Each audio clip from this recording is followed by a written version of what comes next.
साथी जाएगा नहीं, जो जहाँ कहा वहीं बैठे रहिए। बहन जी के सम्मान में जो साथी बैठे कुर्सियों बैठे रहिए। हेलीकॉप्टर की धूल आती है, आपको धूल से बचने के लिए कुर्सी बैठिए, सम्मानित रहिए, इसको अनुशासित है, अनुशासित रहिए। बहन जी को सुनने के लिए जोरदार नारों से बहन जी का स्वागत करेंगे। बहन जी के सम्मान में नारों में हमारा साथ दीजिए।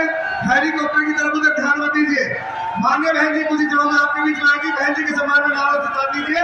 बहुजन समाज पार्टी जिंदाबाद, बहुजन समाज पार्टी जिंदाबाद, बहुजन समाज पार्टी जिंदाबाद, बहन कुमारी मायावती जिंदाबाद, बहन कुमारी मायावती जिंदाबाद।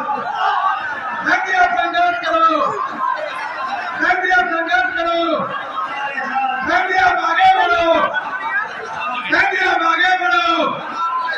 बहुजन समाज पार्टी जिंदाबाद, बहुजन समाज पार्टी जिंदाबाद, बहन कुमारी मायावती जिंदाबाद, बहन कुमारी मायावती जिंदाबाद। बाबा साहब कबीरराव अम्बेडकर बन रहे, बाबा साहब कबीरराव अम्बेडकर बन रहे, बाबा साहब कबीरराव अम्बेडकर बन रहे, मान्यवर श्री काशीराम साहब बन रहे, मान्यवर श्री काशीराम साहब बन रहे, मान्यवर श्री काशीराम साहब बन रहे। बहुजन समाज पार्टी जिंदाबाद, बहुजन समाज पार्टी जिंदाबाद, बहुजन समाज पार्टी जिंदाबाद।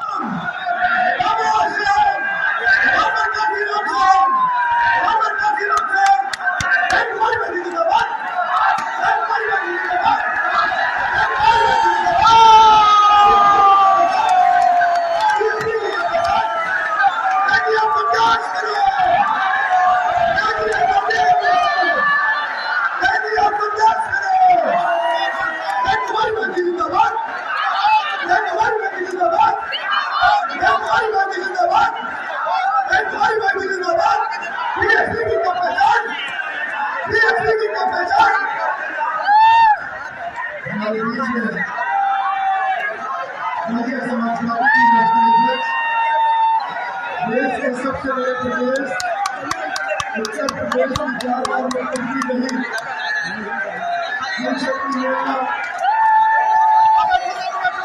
गरीबों के बच्चों के साथ साथ मुसलमानों के साथ साथ सब समाज की नेता, हम सबकी नेता, हमारी नेता हमारे बीच में आ चुकी है।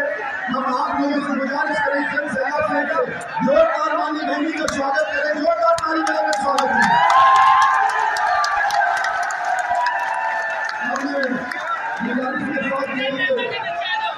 हमारे बीच में हम लोग तोहफा देते हैं अपनी नेता को। तोहफे में हमारे तोहफा देने वाले में से पूर्व मंत्री हाजी याकूब कुरैशी यादी जी और उनके परिवार के लोग,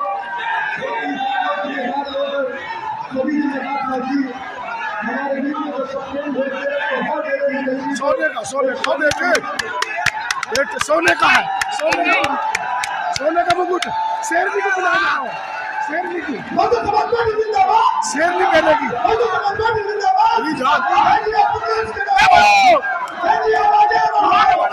बीएसपी की क्या पहचान, बीएसपी की क्या पहचान, बहन कुमारी मायावती जिंदाबाद, बहन कुमारी मायावती जिंदाबाद, बहुजन समाज पार्टी जिंदाबाद।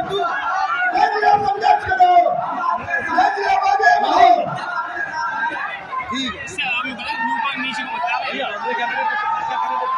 हमारे बीच में बहुजन समाज पार्टी की राष्ट्रीय देश के सबसे बड़े प्रदेश उत्तर प्रदेश की 4 बार मुख्यमंत्री रही, दलितों, पिछड़ों, मुसलमानों के साथ साथ सभी समाज की नेता हमारे बहनी हमारी आ चुकी है। मैं बड़े अदब के साथ हमारे बहनी से गुजारिश करते हैं कि जन सभा को संबोधित करने का प्रयास करें। हमारे बहनी बहुजन समाज पार्टी जिंदाबाद, तुम संघर्ष करो, आप आगे बढ़ो, आप संघर्ष करो, आप आगे बढ़ो। बहुजन समाज पार्टी जिंदाबाद, बहुजन समाज पार्टी जिंदाबाद। बीएसपी की क्या पहचान, बीएसपी की क्या पहचान, बहुजन समाज पार्टी जिंदाबाद। हमें बहन हमारे बीच में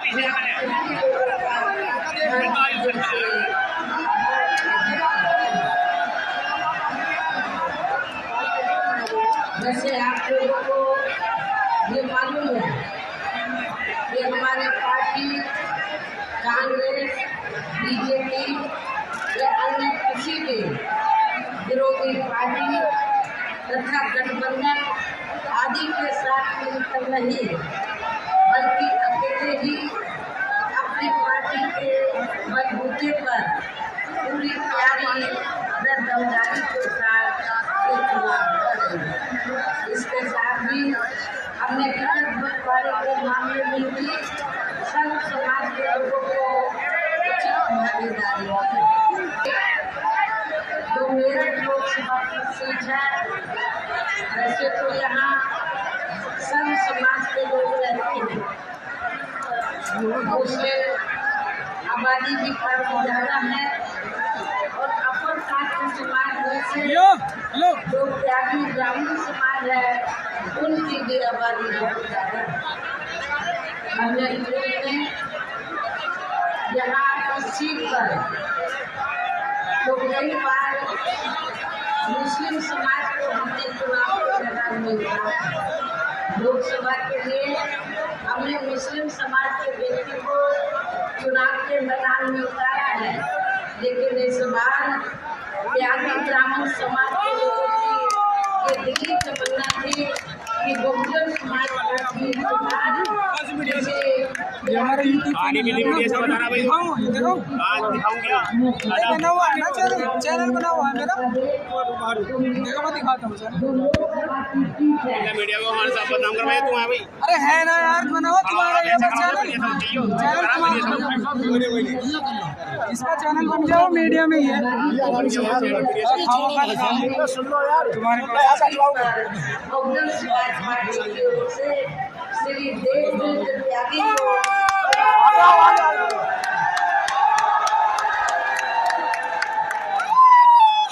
जिनको कामयाब बनाने के लिए अपनी पार्टी के लोग पूरे जी जान से लगे हैं।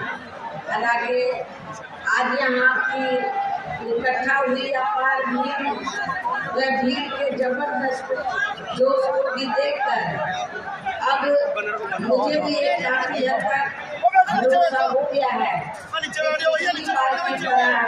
इस बार भी आप लोग अपने प्रदेश से या लोकसभा चुनाव में अपनी पार्टी का रिजल्ट जरूर लाएंगे और इसके लिए हमने आप लोगों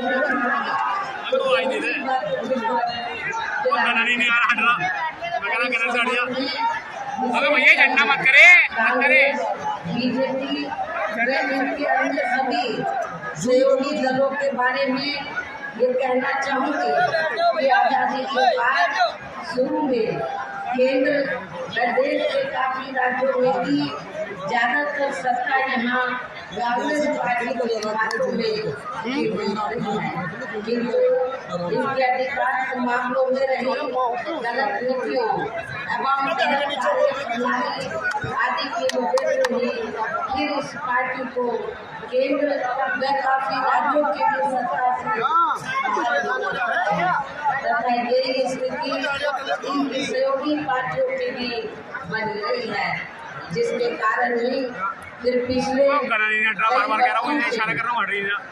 कई वर्षों से जहाँ बीजेपी व इनके सहयोगी दल केंद्र एवं काफी राज्यों की सत्ता में काबिज हो गए हैं, लेकिन इनकी भी ज्यादातर रही जातिवादी, पूंजीवादी, संकीर्ण, सांप्रदायिक व द्वेषपूर्ण नीतियों एवं कार्य प्रणाली आदि से तथा इनकी कथनी में भी काफी अंतर होने की वजह से अब ऐसा लगता है इस बार ये भारतीय जनता पार्टी भी केंद्र की सत्ता में आसानी से वापस आने वाली नहीं है।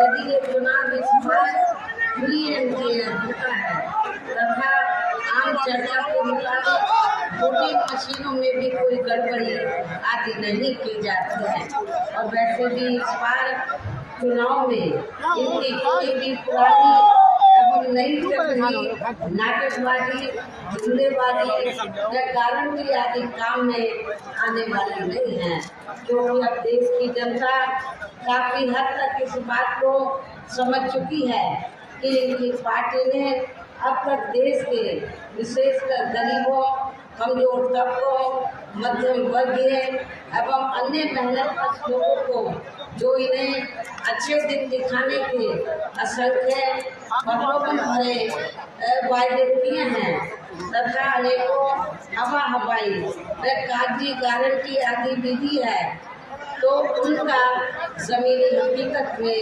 अभी तक इन्होंने लगभग 1/4 हिस्सा भी कार्य पूरा नहीं किया है, बल्कि इसके स्थान पर इनका ज्यादातर समय व ताकत भी यहाँ इनके अपने चहेते रहे बड़े बड़े पूंजीपतियों एवं धंधा सेठों को ही ज्यादा से ज्यादा मालामाल व धनवान आदि बनाने में तथा उन्हें हर स्तर पर छूट देने व बचाने में ही लगी रही है, जिनके अधिकांश आर्थिक सहयोग से ही ये पार्टी व अन्य पार्टियां भी अपना संगठन चलाती हैं तथा चुनाव आदि भी लड़ाती हैं, जिसका काफी कुछ खुलासा बॉन्ड की आई रिपोर्ट से भी हो जाता है। इसके साथ ही अब ऐसा लगता है कांग्रेस पार्टी की तरह ही बीजेपी ने भी केंद्र की तमाम सरकारी जांच एजेंसियों का लगातार ज्यादातर राजनीतिकरण ही कर दिया है। इसके अलावा देश के किसान वर्ग की वर्तमान बीजेपी की सरकार में शुरू से ही अपनी विभिन्न समस्याओं को लेकर काफी ज्यादा दुखी व परेशान रहे हैं और अभी भी हैं, जबकि यूपी में 4 बार हमारी पार्टी के लिए सरकार ने इनके हितों का भी हर स्तर पर विशेष ध्यान रखा है। हमने अपने चारों हुकूमतों में किसानों को खेती करने के लिए समय से सस्ते साधन हमने उपलब्ध कराए हैं। इसके साथ ही इनके हर फसल का उचित दाम भी हमारी सरकार ने दिया है और काफी ज्यादा होता है गन्ना किसानों को सरकारों और वर्तमान सरकार की तुलना में हमने काफी बढ़ा चढ़ा के दाम गन्ना किसानों को दिया है।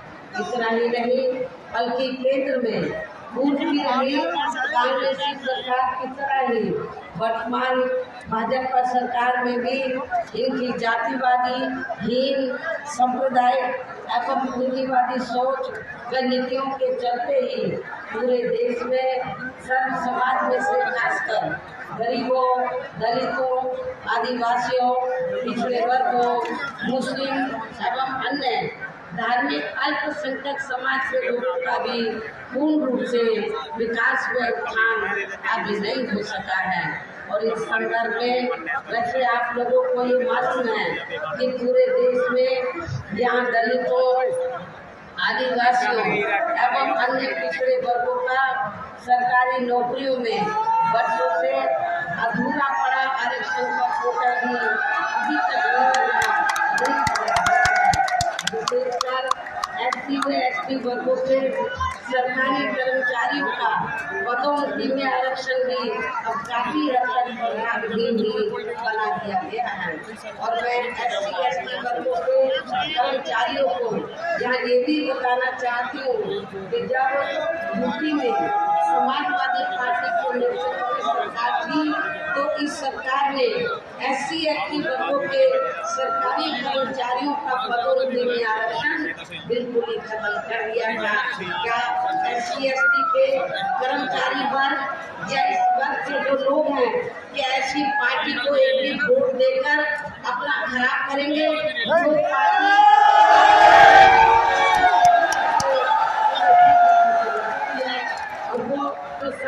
नहीं चाहती है SC/ST वर्गों के लोगों को आरक्षण का पूरा लाभ मिले। और इतना ही नहीं, जब इसके बिल को प्रभावी बनाने के लिए हमने राज्यसभा में संशोधन विधेयक हमारी पार्टी द्वारा सरकार पर काफी दबाव बनाकर जब ये विधेयक आया तो समाजवादी पार्टी के सांसदों ने इस बिल को ही फाड़ दिया था पार्लियामेंट के अंदर। अब आप खुद बताइए कि ऐसी समाजवादी पार्टी दलितों का, शोषितों का क्या वो भला कर सकती है? और इतना ही नहीं, इन मर्दों में जन्मे संतों, गुरुओं और महापुरुषों के नाम पर जो हमने जिले बनाए, यूनिवर्सिटी बनाई और पार्क आदि बनाए, अनेकों संस्थानों के नाम रखे, वो भी ज्यादातर समाजवादी पार्टी की सरकार ने बदल दिए थे। साथ ही केंद्र में, राज्यों में भी विरोधी पार्टियों की रही सरकारों ने इन सभी वर्गों को प्राइवेट सेक्टर में आरक्षण दिए जाने की व्यवस्था किए बिना ही इनकी सरकारों के ज्यादातर सरकारी कार्य अब प्राइवेट सेक्टर के जरिए ही इनके बड़े बड़े पूंजीपतियों व धंधा सेठों आदि को ही दिए जाने के कारण अब इनको पूरे देश में आरक्षण का बहुत कम ही लाभ मिल पा रहा है। इसी प्रकार इनका इन और मामलों में भी शोषण में उत्पीड़न आदि होना अभी तक भी बंद नहीं हुआ है। इसके साथ साथ मुस्लिम व अन्य धार्मिक अल्पसंख्यक समाज के लोगों की भी हालत हर स्तर पर काफी ज्यादा खराब व दयनीय हुई,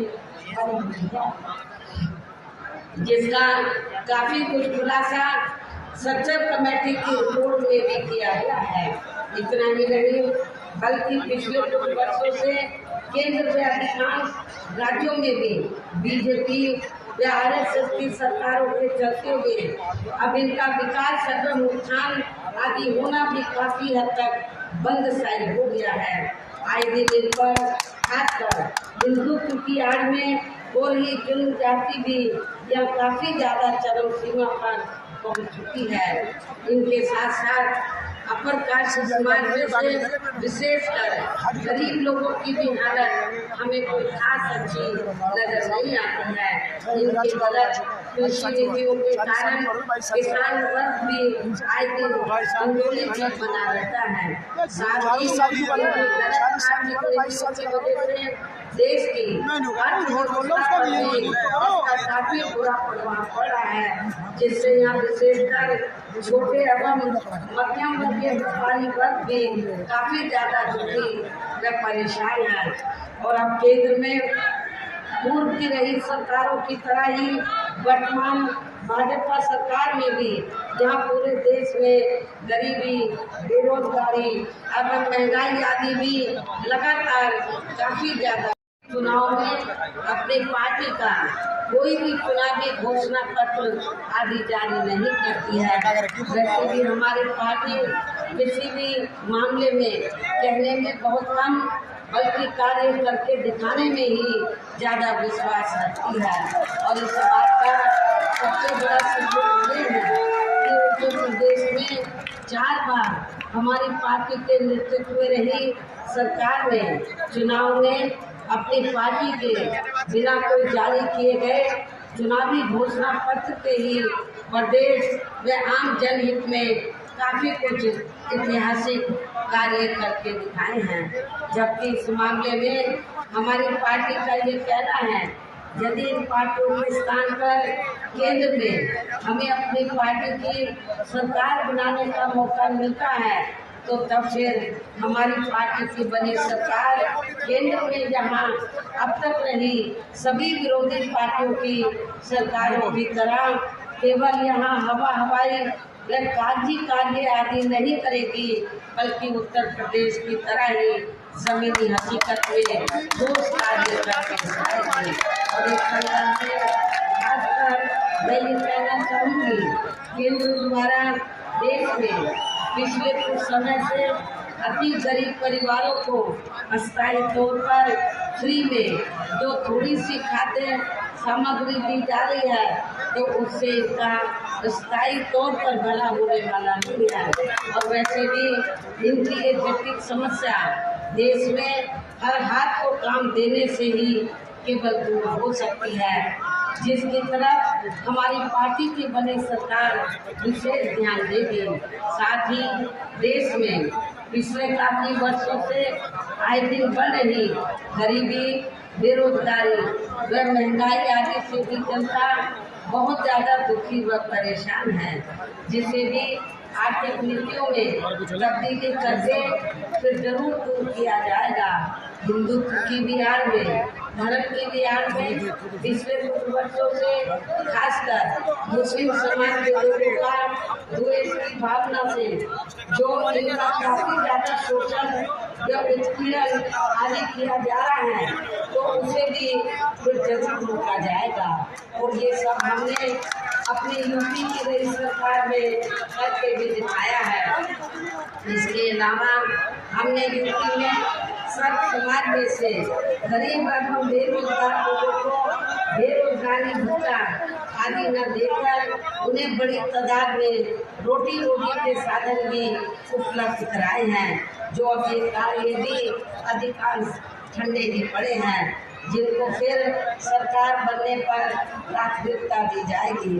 कहने का तात्पर्य ये है कि देश में इस समय हो रहे लोकसभा चुनाव में विरोधी पार्टियों के जारी किए गए उनके हवाई जब प्रलोभन भरे चुनावी घोषणा पत्रों आदि के बहकावे में अब यह खासकर देश के अति गरीबों, मजदूरों, बेरोजगारों एवं अन्य मेहनतकश लोगों को बिल्कुल भी नहीं आना है। और अब इन्हें ऐसी सभी विरोधी पार्टियों को हर हालत में केंद्र की सत्ता में आने से जरूर रोकना है, जिनकी कथनी व करनी में काफी अंतर रहा है तथा जिन्हें भी लोग वर्षों से काफी आजमाते चुके हैं। ऐसे में मेरा यही कहना है कि आप लोगों को अपने खुद के व अपने प्रदेश एवं देश के भी हित में अपने वोटों को यहाँ कांग्रेस, बीजेपी व अन्य विरोधी पार्टियों को न देकर केवल यहाँ अपनी एकमात्र हितैषी पार्टी बहुजन समाज पार्टी को ही देना है। और ये पार्टी उत्तर प्रदेश की तरह ही केंद्र में भी अपनी पार्टी की सरकार बनने पर फिर पूरे देश में यहाँ अपनी पार्टी की सर्वजन हिताय व सर्वजन सुखाय की नीतियों पर आधारित सरकार बनाएगी। इसके साथ साथ केंद्र से जुड़ी आपके क्षेत्र की जो भी यहाँ स्थानीय समस्याएं होंगी, तो उन्हें भी फिर दूर करने का हर संभव पूरा प्रयास किया जाएगा। और इस मामले में आप लोगों को ये मालूम है कि आप लोगों की लंबे अरसे से ये मांग रही है कि इलाहाबाद जो हाई कोर्ट की जो बेंच है, तो वो आपके मेरठ में भी बननी चाहिए। लेकिन लखनऊ में बेंच बनी है, उसी तर्ज पर आपके मेरठ में भी बेंच बननी चाहिए। लेकिन केंद्र की सरकार इसको ध्यान नहीं दे रही है। जब हमारी पार्टी केंद्र की सत्ता में आ जाएगी, तो इस मामले में सकारात्मक कदम उठाएगी। इसके आपका जो कश्मीर नीति है, तो ये इस क्षेत्र को ज़्यादा से ज़्यादा विकसित करने के लिए हमारी पार्टी शुरू से ये चाहती है कि पश्चिमी क्षेत्र को मिलाकर अलग से स्टेट बनाया जाए। हमने असम से केंद्र की सरकार के पास भेजा था, लेकिन केंद्र की सरकार ने उसे अमल में नहीं लाया। जब केंद्र में हमारी पार्टी सत्ता में आएगी, तो आपके पश्चिमी यूपी को अलग से स्टेट बनाया जाएगा। गरीबों, मजदूरों, बेरोजगारों, कर्मचारियों, किसानों, छोटे व्यापारियों एवं अन्य मेहनतकश लोगों के हितों का भी विशेष ध्यान रखा जाएगा। सर्व समाज में से खासकर दलितों, आदिवासियों, पिछड़े वर्गों, मुस्लिम या अन्य धार्मिक अल्पसंख्यक समाज के लोगों के विकास और उत्थान के साथ साथ हर स्तर पर इनकी सुरक्षा आदि के भी लिए सख्त कदम उठाए जाएंगे। और तभी फिर यहाँ वास्तव में अपने देश के महान संतों, गुरुओं व महापुरुषों में भी विशेषकर महात्मा ज्योतिबा फूले, श्री छत्रपति शाहू जी महाराज, श्री नारायण गुरु, बाबा साहब डॉक्टर भीमराव अम्बेडकर एवं मानव श्री कांशीराम जी आदि का अधूरा सपना जरूर साकार हो सकता है, जिनके ड्यूटी में हमारी पार्टी की नई सरकार द्वारा हर स्तर पर पूरा आदर सम्मान दिया गया है। इन्हीं खास बातों के साथ ही हम मेरा देश व आपके स्टेट के भी हित में, आपके क्षेत्र के भी हित में ये कहना है कि हमारी पार्टी ने जहाँ आपकी मेरठ लोकसभा की सीट से जिनको चुनाव के मैदान में उतारा है, जो यहाँ आपके सामने मंच पर भी मौजूद है, उन्हें आपको जरूर कामयाब मिलना है, जिसके लिए यहाँ पार्टी के सभी स्तर के छोटे बड़े पदाधिकारी एवं कार्यकर्तागण आदि पूरे जी जान से लगे हैं। और अब अंत में मेरा यही कहना है कि आप लोगों को वोट पड़ने वाले दिन यहाँ बीएसपी के अपने मेरठ के लोकसभा प्रत्याशी को अपनी पार्टी के हाथी चुनाव